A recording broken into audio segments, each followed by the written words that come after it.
Este año las temáticas de nuestros coloquios girarán en torno a los distintos métodos de análisis para las políticas sociales. Hoy comenzamos el ciclo con el tema siempre vigente en nuestras discusiones epistemológicas y por supuesto también metodológicas. Me refiero al uso y aplicación de métodos cuantitativos en el análisis de las políticas públicas y especialmente de las políticas sociales. Para iniciar con pie derecho, hemos invitado a 3 reconocidos expertos en el tema, el doctor Juan Ponce de Flaxo, Ecuador, el doctor Hessel Osterbeek de la Universidad de Ámsterdam y el doctor Carlos Larrea de la Universidad Andina Simón Bolívar. Les agradecemos a nuestros distinguidos ponentes por dedicar este tiempo para compartir con nosotros su experiencia y conocimientos en este tema. Como sabemos, el análisis de las políticas implica tanto el uso de técnicas cualitativas como cuantitativas. Si bien los tomadores de decisión e incluso los formuladores de políticas con frecuencia actúan sobre la base de sus valores e ideologías o motivados por sus intereses y posiciones estratégicas, cada vez con más frecuencia, especialmente cuando su actuación está más expuesta al escrutinio público, los tomadores de decisión y los formuladores tienen más incentivos para actuar con base en la información y la evidencia de la que disponen. Esa evidencia puede provenir de la investigación académica o de la investigación aplicada. Producir evidencias es una tarea de los analistas de políticas públicas. No solo producir evidencias para informar a estos actores, los decisores o los formuladores, sino y quizá especialmente para informar a la ciudadanía, a los distintos actores del subsistema de políticas del que se trate. Es decir, se trata de producir evidencias para aportar con información confiable a la acción pública. Aportar con información para mejorar la calidad del debate público y la comprensión de los asuntos públicos. Generar información y evidencias confiables es parte de nuestro compromiso con la sociedad como analistas de políticas. Bueno, sin más preámbulo, quisiera presentar la primera ponencia del doctor Hessel Osterbeek. Esta se llevará a cabo en inglés. Hessel es profesor de microeconomía, economía del trabajo y economía pública en la Universidad de Ámsterdam. Sus proyectos de investigación están relacionados con la evaluación de impacto de varios programas sociales en países europeos y también ha llevado a cabo estudios en Ecuador, trabajando conjuntamente con el doctor Ponce. Las investigaciones del profesor Osterbeek abordan las políticas de educación y de capacitación en la edad adulta principalmente. Demos la bienvenida a Hessel. Do I talk with the microphone or do you all hear me now? I need a microphone. Okay. I'm gonna stand.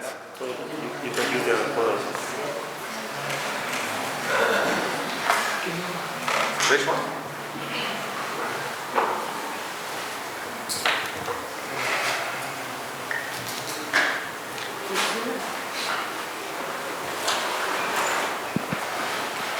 Works like this? It's green here, but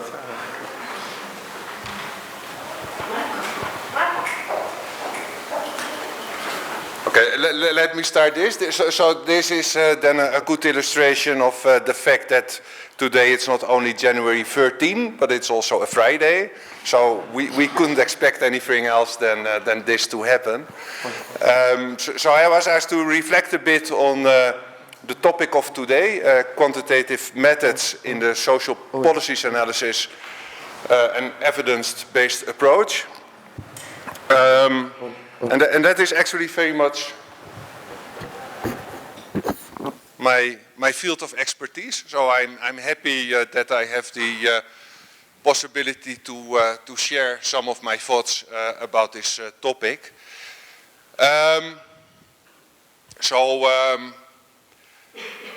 We are talking about the careful empirical analysis of the effects of social policies. And the next slides I will kind of share with you my experience that doing that it's hard, doing that it's important, and doing that is not always rewarding because often policymakers don't get what they want.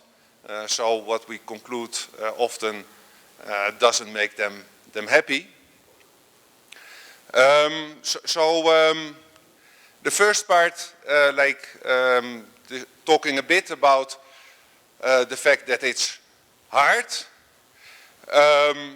So if we think about what are the effects of social policies, then basically we are always interested in something like what is the effect of some X, some program, some intervention that we are interested in. What is the effect of that X on some Y, some outcome that we are interested in? So the program can be, we have cash transfers, or we give money to farmers not to cut their trees, or we give children that go to school, instead of letting them buy a uniform, we give them a school uniform. And then we are interested in things like, does this reduce poverty? Does this reduce deforestation? Or does this increase school attendance and school performance of children? So that is the type of things that we are interested in. And the issue is then always that we do not only want to know what happens if the child gets the school uniform, or if the family gets the cash transfer, but we also want to know what would have happened without the free school uniform and without the cash transfer. So there's always, like, we want to know what would have happened in the other world. The world that didn't happen, what would have happened in that other world. Yeah, the issue is we are interested in a causal effect. What is the impact of X on Y? Whereas reality often only shows us what is the correlation between X and Y. And the question is then, how do we get from the correlation to a causal interpretation? So that is, well, the statement is then correlation does not imply causation, and probably in any kind of introductory methodology course you heard this phrase, but it's easily said, but hard to tackle this issue in practice.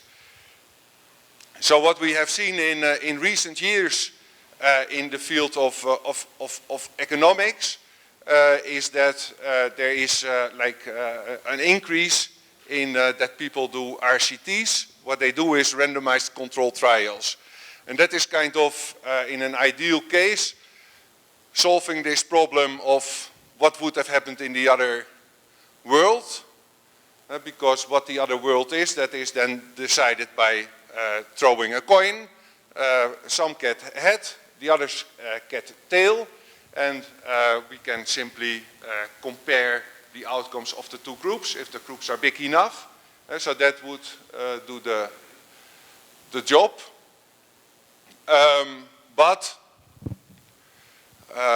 Well, we have been, Juan Ponce and I, we have been involved in kind of also getting some of these RCTs done in the setting of this country.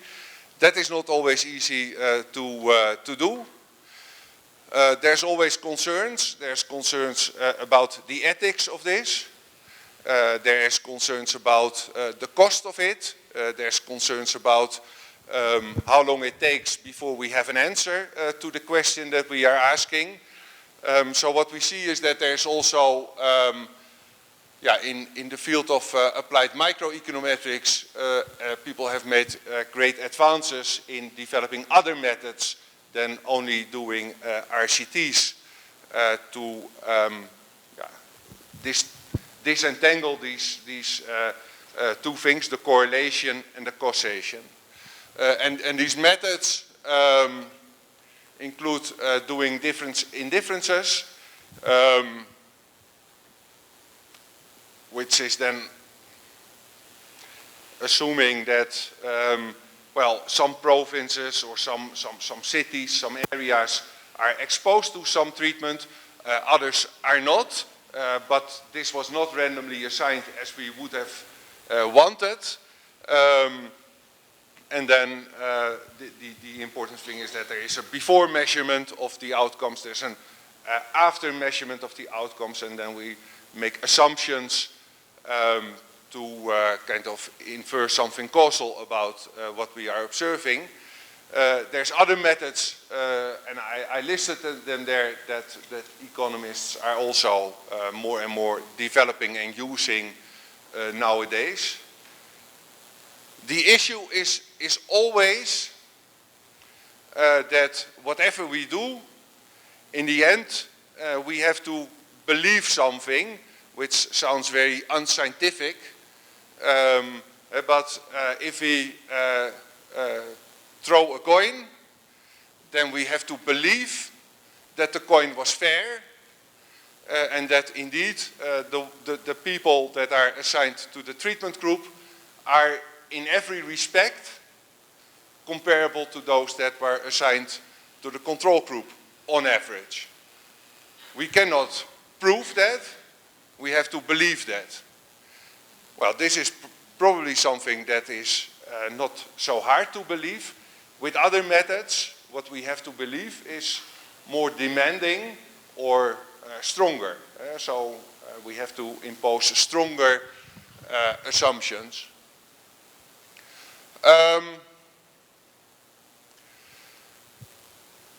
So at the moment I'm teaching this course in Flaxo about RCTs and these other methods.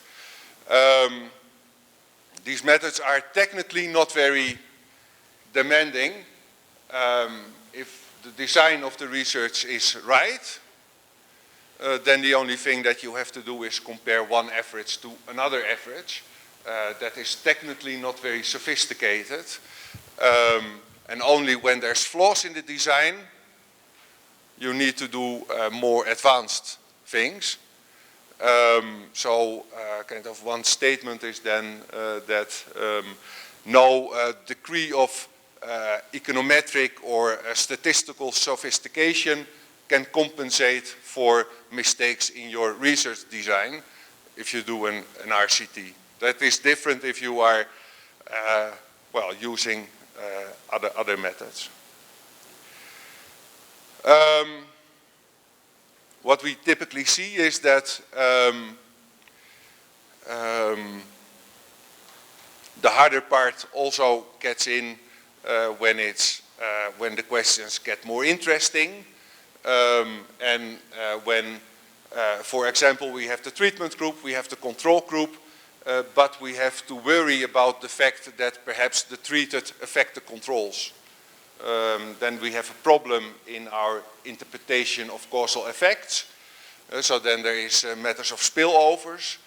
So whenever we are evaluating a policy where this is a possibility, then we have to take that into account and somehow develop a design that addresses that issue.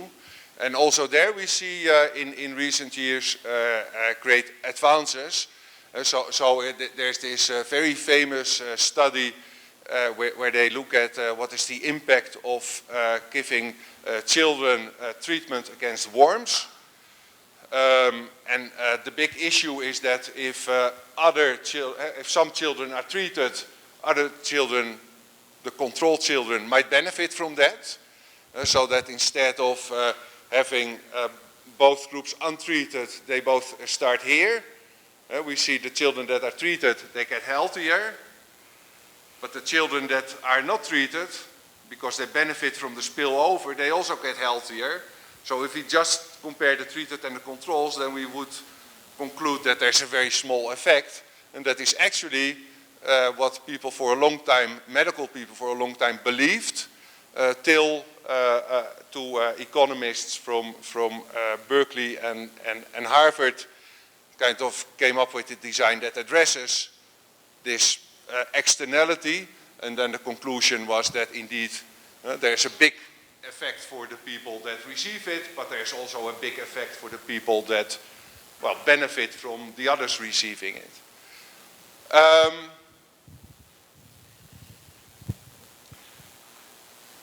So like typically, that is a hard thing to tackle, and what it needs is that to tackle an issue like that, people have to be creative, so they come up with a creative design to identify this externality. And the thing is, like, technically it's not hard, but the data collection can be very demanding and is extremely important.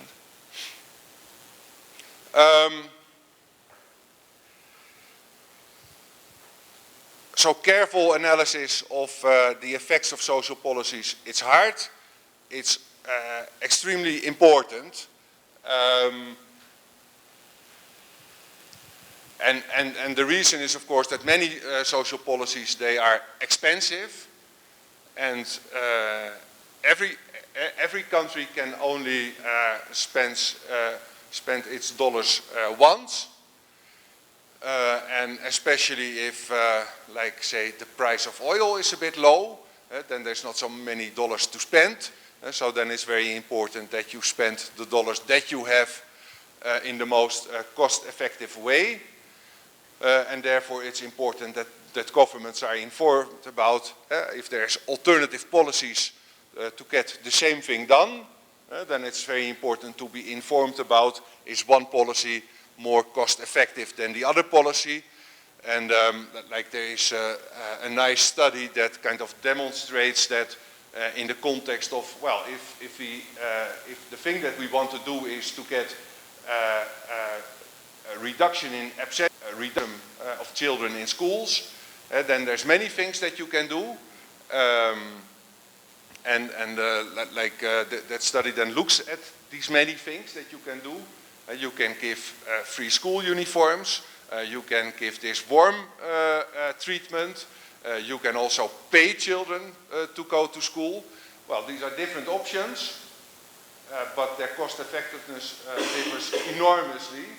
So if you want to get this thing done, have all children every day in school, then it's important for a government that is kind of limited in its resources to do the thing that is most cost effective.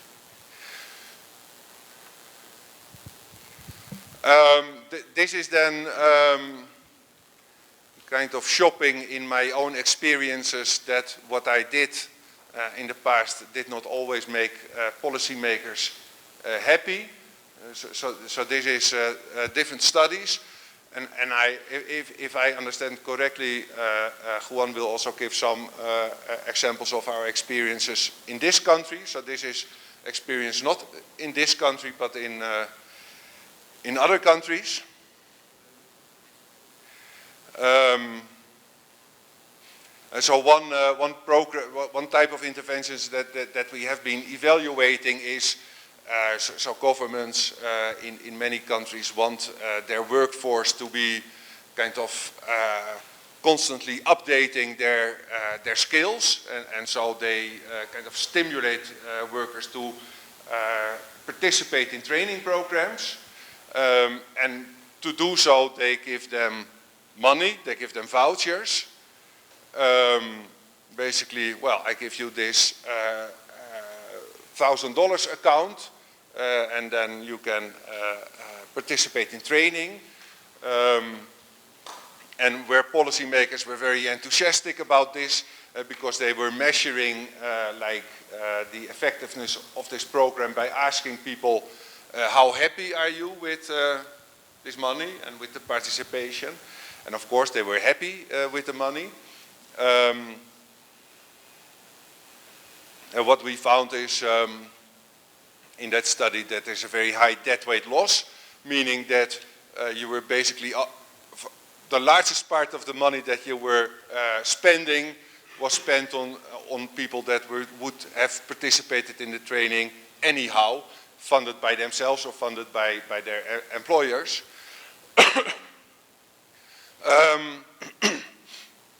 Another intervention that we studied that didn't make the policymakers that invented or that kind of came up with this policy happy was giving schools money to expand the number of computers that they have. There was implicitly a very nice design in how they did this, because they gave this extra money only to schools that had at least 70% disadvantaged students. So what we could do is compare schools with 70% disadvantaged students with schools with 69.5% disadvantaged students. So that is kind of, well, randomly assigned almost treatment and control groups. And again, so their previous evaluation was asking the schools, are you happy with the money? And the schools say yes. They didn't ask whether the schools that didn't get the money were unhappy with not getting the money. But then we evaluated this by just looking what does this do to the performance of students on like a nationwide test. And then our conclusion is that if anything there is a reduction in the performance of the students. So we didn't make friends in the department, in the Ministry of Education with that. How am I doing on time? Not so good, eh? Okay. So then there was another program where also so I'm skipping one point. So where a subsidy was given to employers to train their workers, but they were giving this subsidy if you were training your workers that were 40 years or older. And this was a tricky one, because if you would do here a regression discontinuity design, so compare workers that were 40 with workers that were 39, then you saw a huge increase in the training rates. So it looked like very effective, but if you had then not a closer look, but a wider look at the data, so also looked at what did this age pattern look like in previous years, then the clear conclusion was that this big difference in training rates between 39 years old and 40 years old was not because 40 years were suddenly more likely to be trained, but 39 years olds were suddenly less likely to be trained because, well, firms typically respond to incentives, so that's also what they did here. They were, if next year it's cheaper to train you, then I postpone it for a year. So that is what was happening.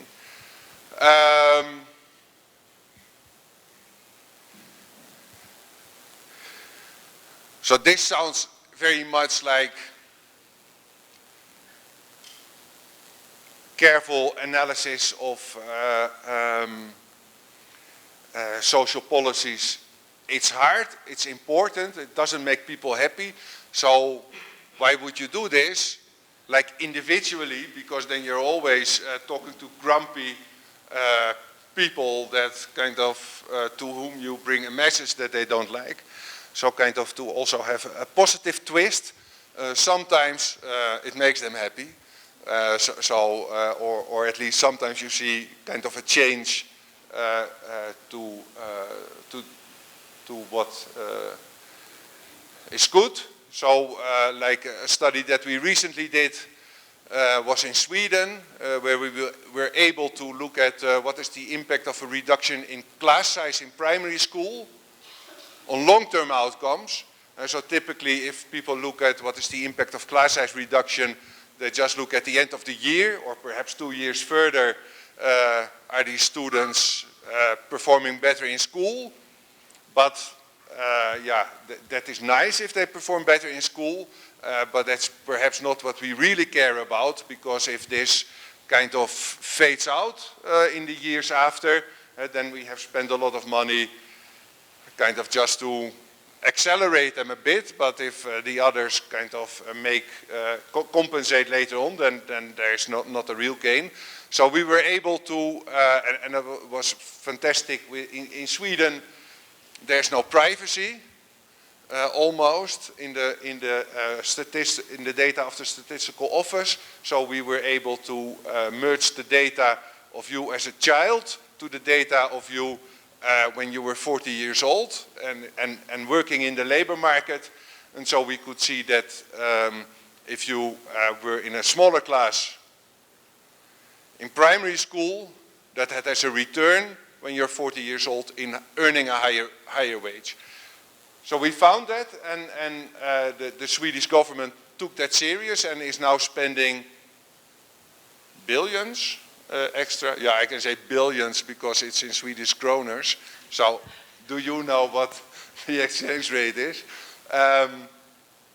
Billions of kroners extra on a reduction of class sizes. A thing that we did in our own university is you have in many schools, universities, places, you have incoming groups of students, big cohorts, and you divide them into different classes. Can we do this in ways that improves their performance, or does it not matter? So what we were allowed to do in my university is to the 600 students that start their undergraduate program in economics, we were allowed, so they are divided in 15 different groups.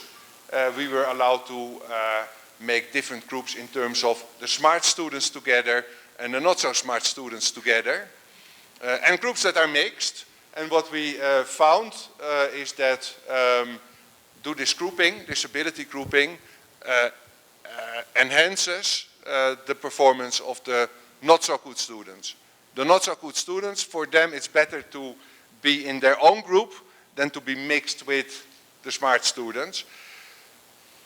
And we did not only look at like in what group do we place them, how do they perform, we also kind of collected data in between, like are there things happening that kind of is like a channel through which this happens. And then indeed on the surveys the not so smart students also answered that their peer interaction and like helping their fellow students is better in those groups where they are together than in the groups that are mixed. So on the basis of these results, our university has changed its placement of students in these groups. And yeah, basically having now a free game, doesn't cost anything to group you differently, but it improves their performance. And finally, a project that I thought was very rewarding is in many school systems around the world. What you have is that children can choose between different schools. But then some schools are so popular that they cannot accept everyone that wants to go there. And then there's different mechanisms. How do we assign these students to the places that are in high demand? And there is different ways of doing this. So these are kind of, well, algorithms that mathematicians like a lot. But bottom line is there's different ways of doing that, and some ways are kind of ways where parents might regret what they did later on, whereas other ways don't have that. The only thing that you have to do is to report your true preferences, and you cannot regret what you did, but you can be unlucky. And like in my home city in Amsterdam, we were able to kind of work together with the schools and work together with the city to change the system 1 minute, but 1 hour, and to change the system such that, yeah, basically everyone is like now more satisfied with the system that we now have than the system that they had in place for a long time. So. Well, that is kind of the positive side. So sometimes you're also able to influence policy in the direction that it makes people happier. And I leave it here.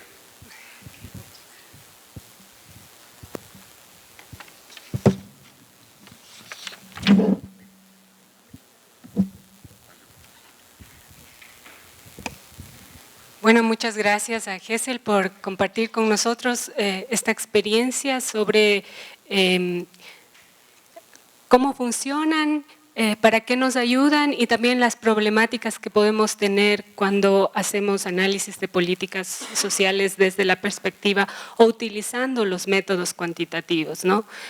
Puede ser difícil.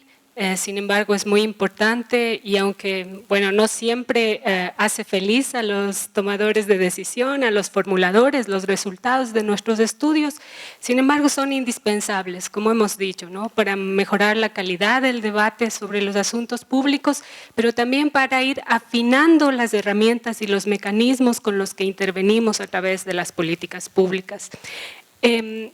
Quisiera dar paso a la segunda ponencia de este coloquio a cargo del doctor Juan Ponce. Sus áreas de experticia son la economía de la educación, la economía laboral y la evaluación de impacto de programas sociales.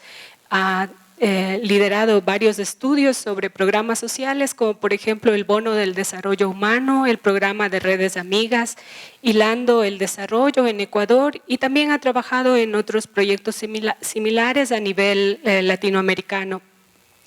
Fue consultor del Sistema Integrado de Indicadores Sociales para el Ecuador, el SICE, y bueno, todos saben también que actualmente es nuestro director de la sede Flaxo, Ecuador.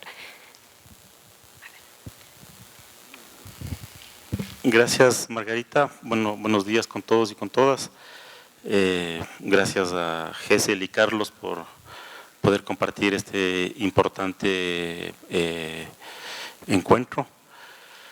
Bueno, yo he preparado mi presentación en dos partes. La primera parte es algo muy relacionado a lo que ya expuso Gesell, esta diferencia entre correlación y causalidad y cómo uno de los elementos fundamentales del análisis cuantitativo para la política pública trata de encontrar el efecto causal de una intervención.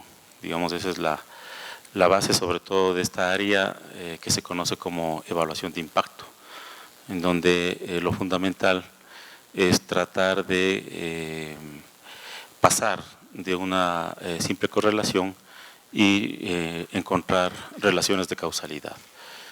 Para eso, como bien lo mencionó Gesell, ha habido un muy importante desarrollo en los últimos años con una serie de metodologías, como son los diseños experimentales o otro tipo de metodologías que tienen que ver con avances econométricos como variables instrumentales, regression discontinuity, diferencias en diferencias, etcétera, que son las cosas que enseñamos acá a los estudiantes que toman los cursos de econometría o a los de política pública que toman los cursos de análisis cuantitativo conmigo.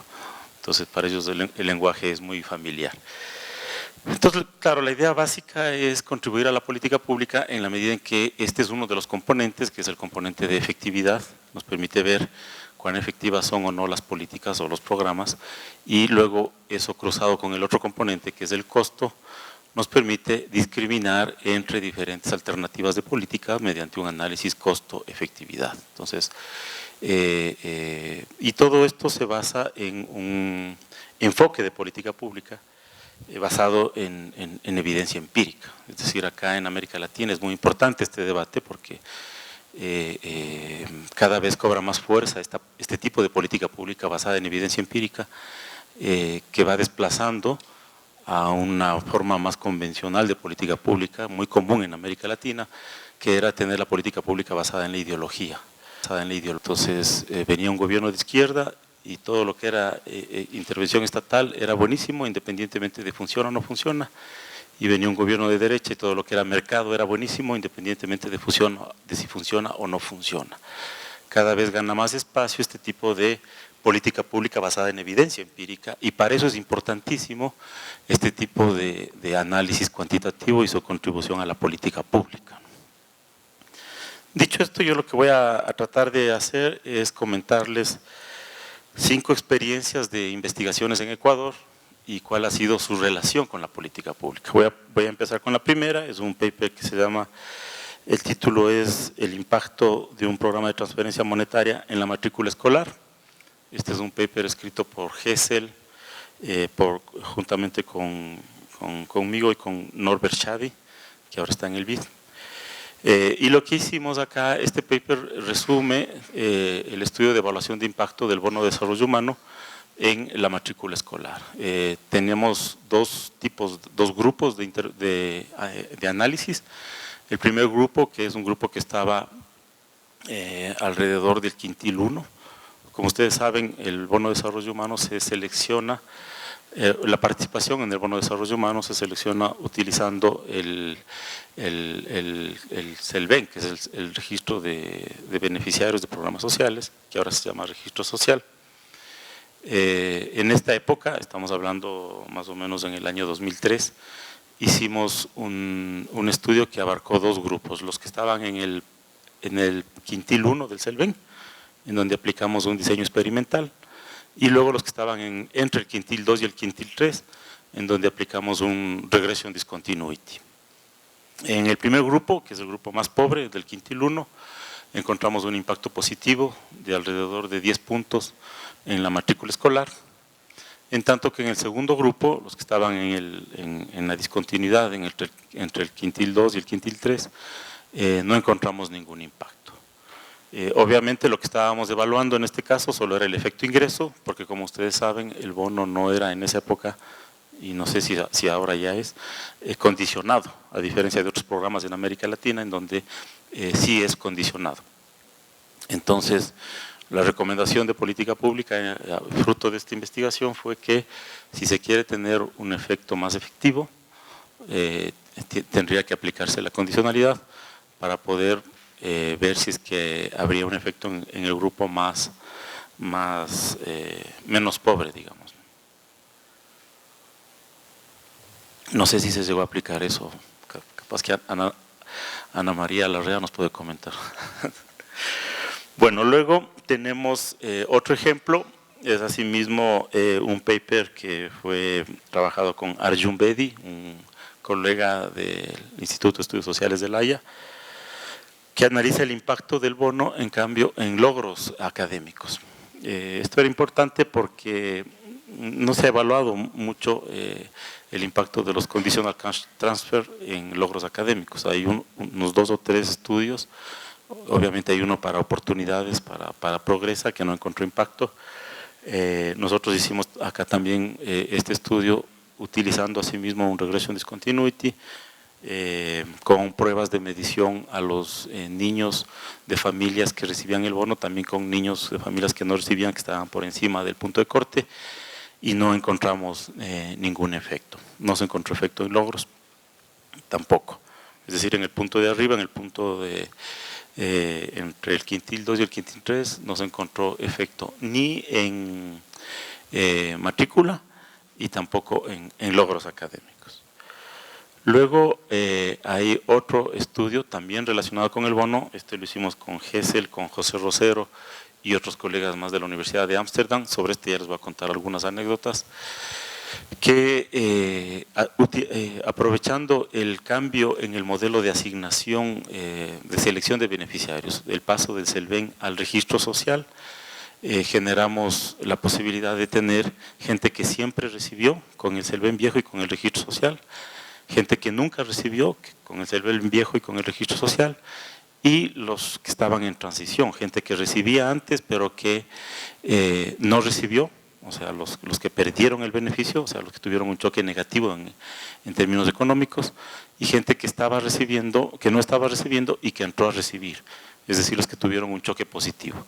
Esta era la primera vez que se analizaba el efecto tanto de choques positivos como de choques negativos de un programa de transferencia monetaria, y el paper que trabajamos vio el impacto en desnutrición infantil, justo a los que están siempre en el punto de discontinuidad. Lo interesante de este estudio es que se encontró que el choque positivo no generaba un impacto. Es decir, las madres que reciben el bono y que tienen niños menores de 5 años, en esos hogares no se encontraba un efecto positivo en talla en los niños. Analizamos desnutrición crónica, ¿no? Pero en cambio, las que perdían el bono, el efecto negativo era fuerte. Fue como alrededor de 10% en incremento en la desnutrición infantil. Es un efecto bastante importante. Es lo interesante de este paper.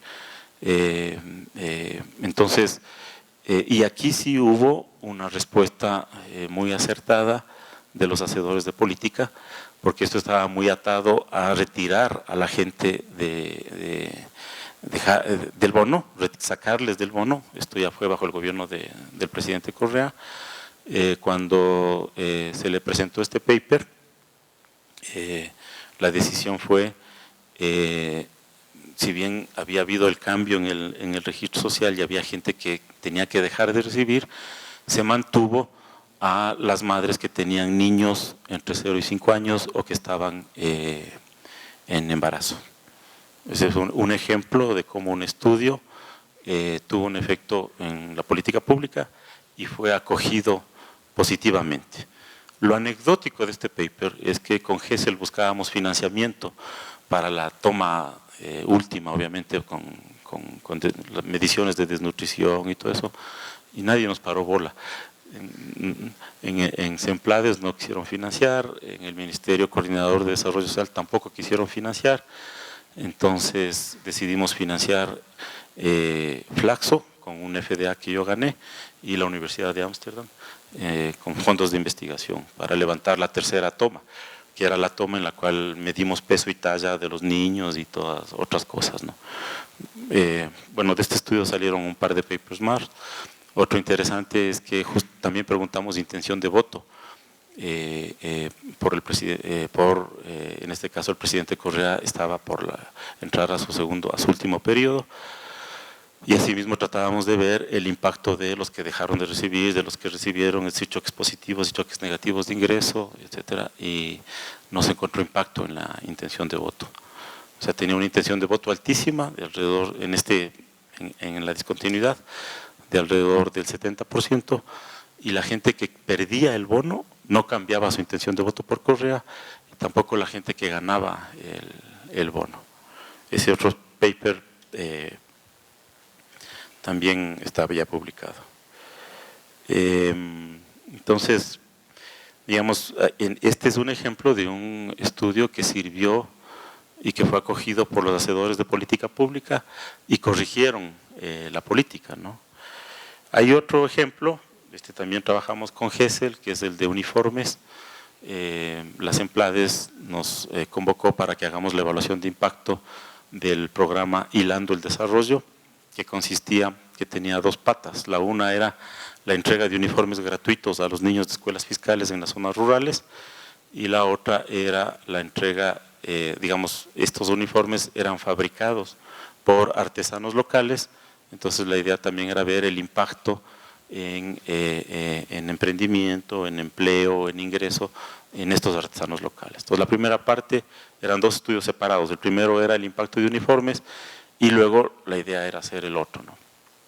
El tema se complicó cuando encontramos que el impacto de los uniformes tenían un impacto negativo en la asistencia escolar. Este paper está publicado en el Journal of Development Economics. Obviamente los policy makers no les gustó mucho los resultados, nunca los hicieron públicos, nunca los presentaron. Los que quieran ver cuáles son las hipótesis que manejamos sobre por qué hubo un impacto negativo en asistencia escolar, pueden leer el paper.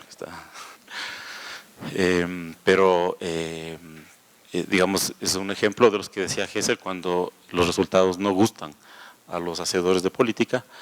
Los resultados del estudio más bien fueron escondidos, no se hicieron públicos. Obviamente la segunda parte de la investigación, que tenía que ver con el impacto en los artesanos, ya no nos contrataron, ya no les interesó. Y ahí quedó, pero bueno, por lo menos nosotros nos quedamos con el paper, que fue publicado en un buen journal, que es este Journal of Development Economics, que les invito a leer, los que quieran les puedo enviar. Pero eso encontró un impacto negativo. Este era un diseño experimental, aleatorizamos 200 escuelas, 100 a tratamiento, es decir, a que reciban el uniforme y 100 a que no reciban el uniforme por ese año. Y luego hicimos varias tomas de asistencia escolar, no anunciadas, obviamente de sorpresa, a lo largo del año, y encontramos que el grupo de tratamiento, los que recibían gratis, porque el tratamiento en realidad es recibir gratis el uniforme versus en las de control, los padres pagan por el uniforme, ¿no? Entonces encontramos un impacto negativo en asistencia escolar. Entonces este sí no fue tomado en cuenta, nunca lo incorporaron para la política pública.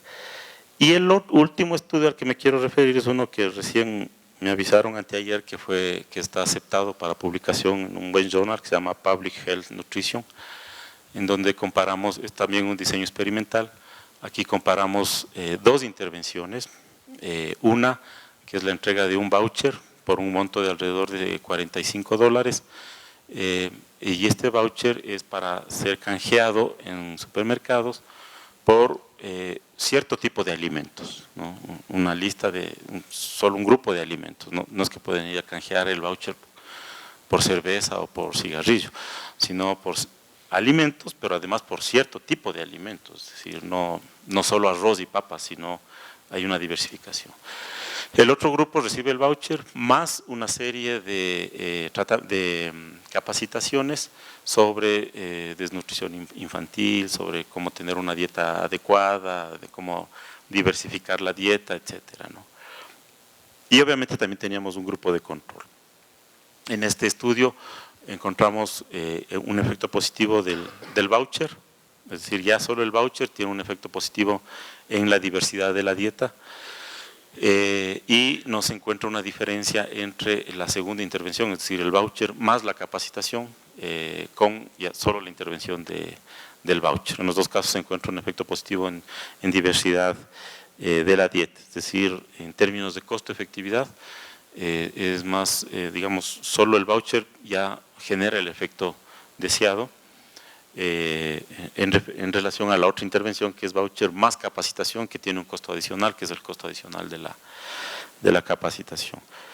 De esto, yo quería darles algunos ejemplos de investigaciones en Ecuador, de estudios que están publicados, si alguien necesita me avisa para mandarle, y de cómo esta política pública basada en evidencia empírica puede ayudar a los hacedores de política a mejorar las cosas por un lado, y por otro lado también toda esta literatura ayuda a la literatura global sobre política pública y cómo cada vez se va mejorando la forma de hacer política pública a nivel global también, porque todas estas investigaciones contribuyen a la literatura global sobre qué funciona y qué no funciona en términos de política pública. Muchas gracias. Y de seguridad alimentaria, tanto en el Ecuador como en América del Sur. Sin más preámbulo nuevamente, demos la palabra al doctor Larrea. Bueno, muchas gracias. Creo que vamos a seguir con este micrófono mientras el otro se arregla, pero creo que, bueno, de todas maneras, sigo con esto. Ya. Bien. Cuando fui invitado a esta presentación, mi primera duda fue cómo seleccionar un tema que sea relevante en este contexto. Y la primera idea que tuve fue tratar de hacer algo parecido a lo que muy acertadamente ha hecho Juan, presentar ciertos estudios recientes en el campo en el que yo específicamente trabajo, vinculado con empleo, desigualdad social, pobreza, que muestren la utilidad, la importancia del empleo de técnicas cuantitativas, particularmente para el análisis de políticas sociales. Luego tuve una segunda idea que me pareció que podría ser más informativa en el contexto actual.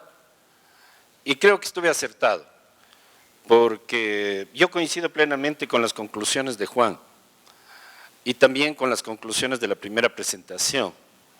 Yo creo que eso está fuera de duda, en el sentido de que estamos en una transición entre el diseño y ejecución en general de políticas sociales, pero más ampliamente de políticas públicas, basadas en argumentos de tipo más ideológico, donde en general las evaluaciones son escasas, muchas veces sesgadas por razones ideológicas, basadas normalmente en métodos poco verificables, o simplemente no hay evaluación, que es la mayor parte de los casos. Y se está consolidando lenta, pero progresivamente y cada vez con mayor importancia, esta idea de que los resultados de la acción de políticas deben ser evaluados con métodos bastante rigurosos.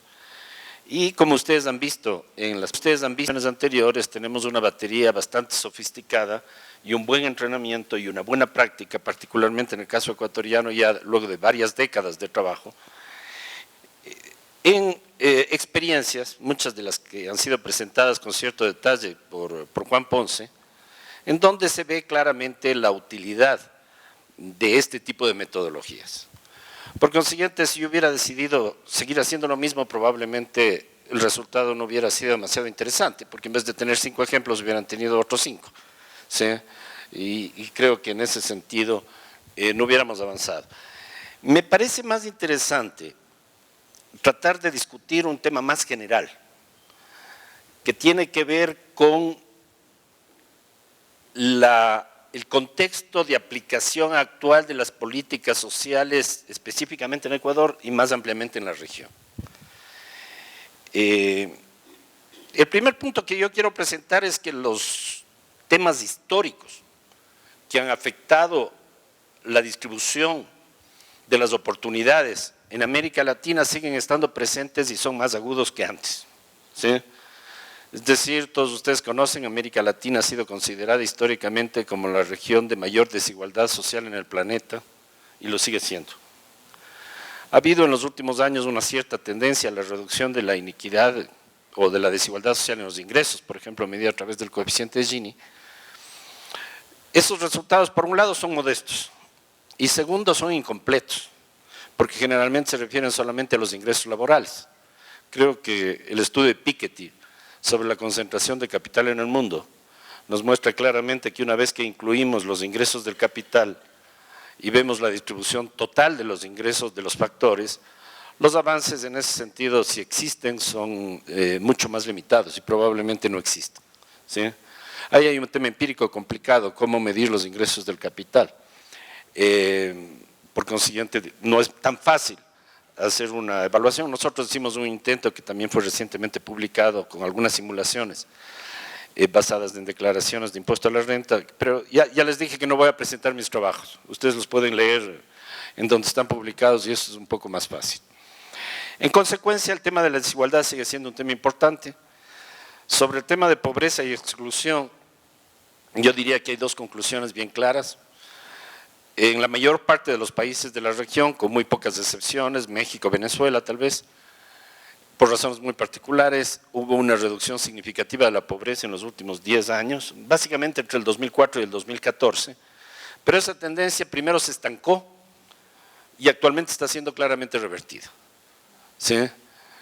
En consecuencia podemos afirmar gruesamente, ustedes pueden ver los datos de CEPAL que son bastante rigurosos, tal vez no tan actualizados, vi que hoy de mañana que el último año que reportan es 2014, lo cual es una pena porque la crisis comenzó en 2014, por consiguiente nos interesaría mucho conocer qué pasó en 2015 y 2016 y la CEPAL no tiene ninguna información publicada sobre eso. ¿Sí? Pero las encuestas están y por ejemplo en el caso ecuatoriano sí hay una evidencia clara de un repunte de la pobreza y de un repunte que no es demasiado marginal. ¿Sí? Entonces, desde ese punto de vista podemos decir generalmente, de una aproximación global, que al menos 1/3 de la población de América Latina está todavía viviendo en condiciones que limitan enormemente su capacidad de satisfacer sus necesidades fundamentales. Esto sigue siendo un problema histórico, no ha habido avances sustanciales desde hace algún tiempo. En consecuencia, los problemas siguen siendo graves. El otro punto que a mí me parece mucho más importante es que durante algún tiempo creíamos saber que estábamos haciendo bien las cosas o creíamos saber cómo resolver estos problemas.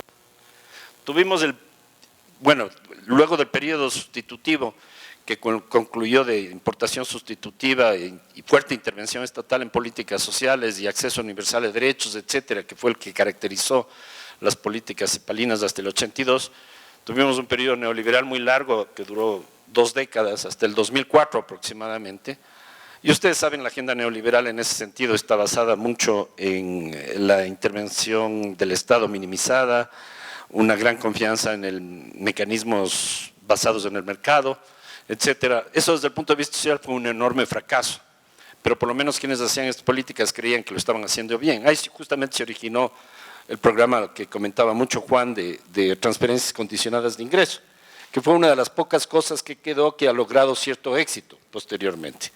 ¿Sí? Luego vino un periodo en el cual la región recuperó su crecimiento económico y se pensó por un tiempo que las cosas iban a marchar bien y hubo como una segunda generación de políticas sociales. La idea básica, particularmente en el caso de ciertos gobiernos que utilizaron una estrategia que yo llamaría neoextractivista, como el ecuatoriano, fue la de incrementar la participación del Estado en el excedente de la exportación de materias primas, en este caso petróleo. Por otro lado, incrementar también la inversión social de ese excedente en manos del Estado, incrementar la participación pública en las políticas sociales. Hubo una tendencia al aumento salarial y al aumento de transferencias condicionadas de ingreso y al aumento también de otras formas de seguridad social, por ejemplo, la jubilación y cierto tipo de seguro. Estas políticas se aplicaron con cierto éxito en casi toda la región, independientemente del color político de los gobiernos que lo plantearon. Por ejemplo, en Perú y en Colombia, que tuvieron gobiernos de derecha, la aplicación fue bastante similar y los resultados también fueron similares. Como resultado hubo una mejora social en la región. El tema es que esto está agotado.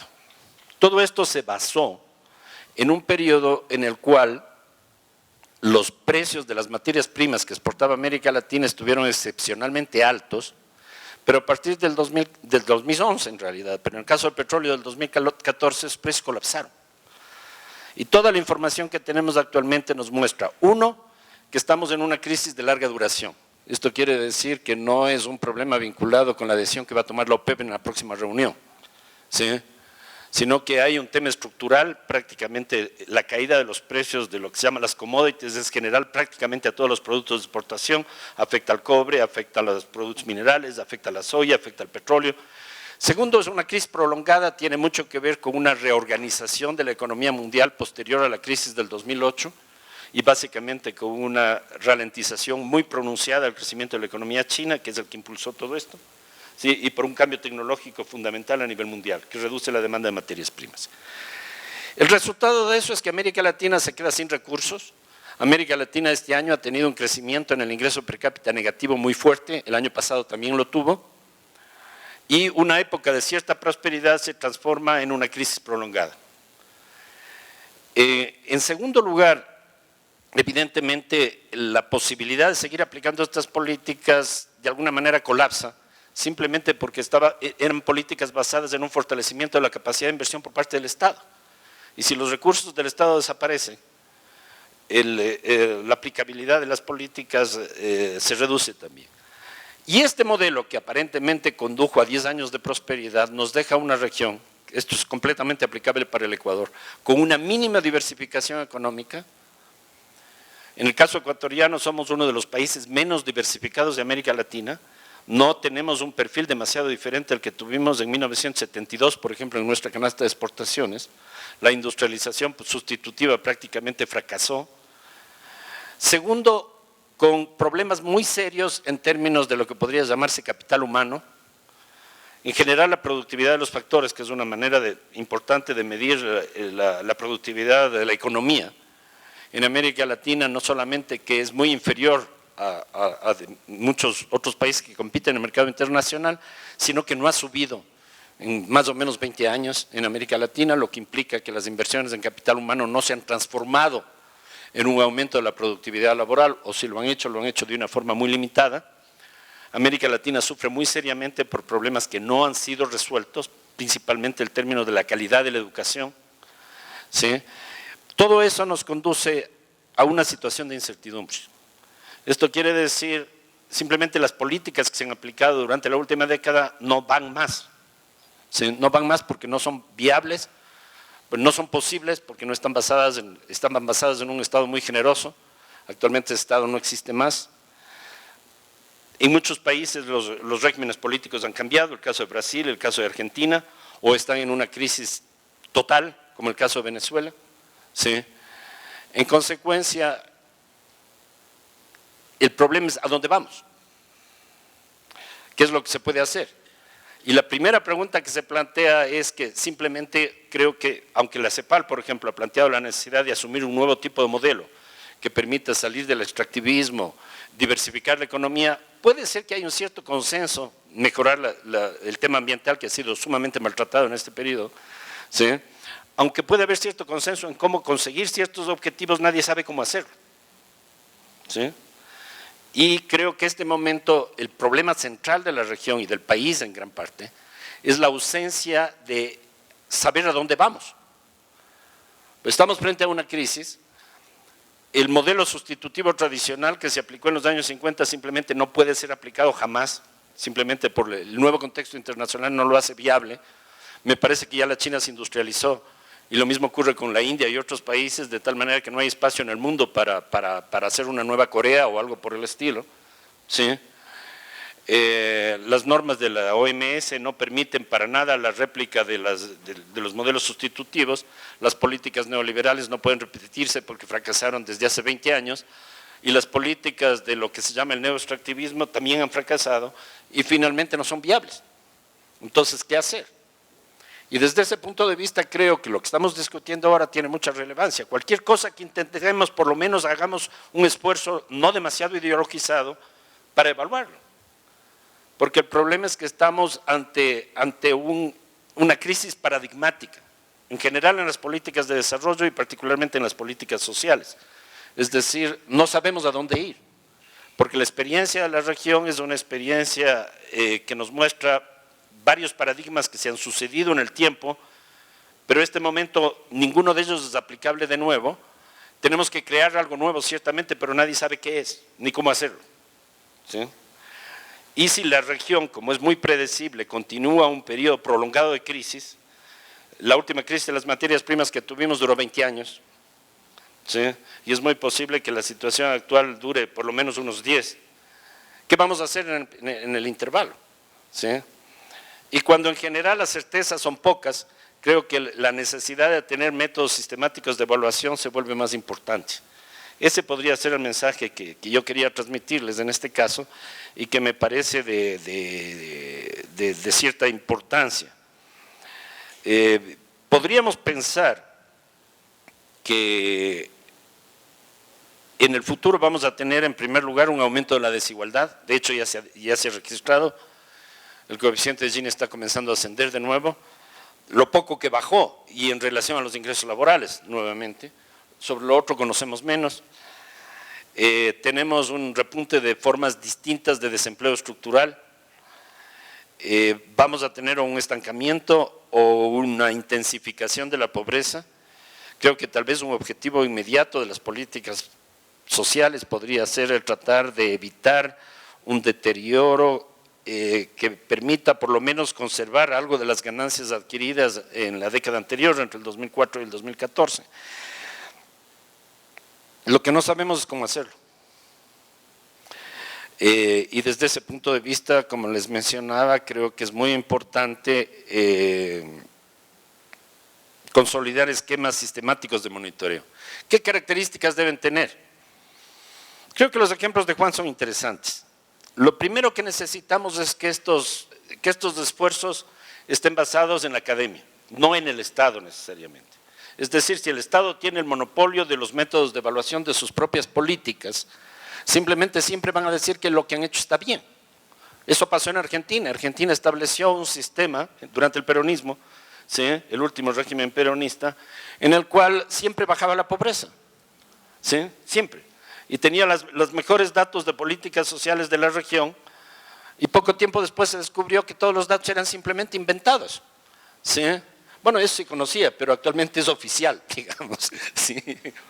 Entonces, desde ese punto de vista, si no tenemos la capacidad por parte de la academia, y tenemos ciertamente la capacidad instalada, para hacer un monitoreo serio sobre la objetividad en términos de los instrumentos de evaluación de políticas que genera el Estado, por ejemplo, las encuestas de empleo que se difunden periódicamente, etcétera, difícilmente tendremos capacidad de hacer una evaluación.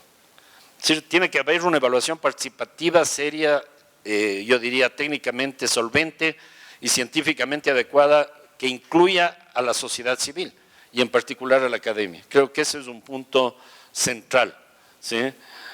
Y creo que hemos ganado mucho en los últimos 10 o 15 años en términos, en primer lugar, de generación de información que permite la evaluación de los resultados de las políticas.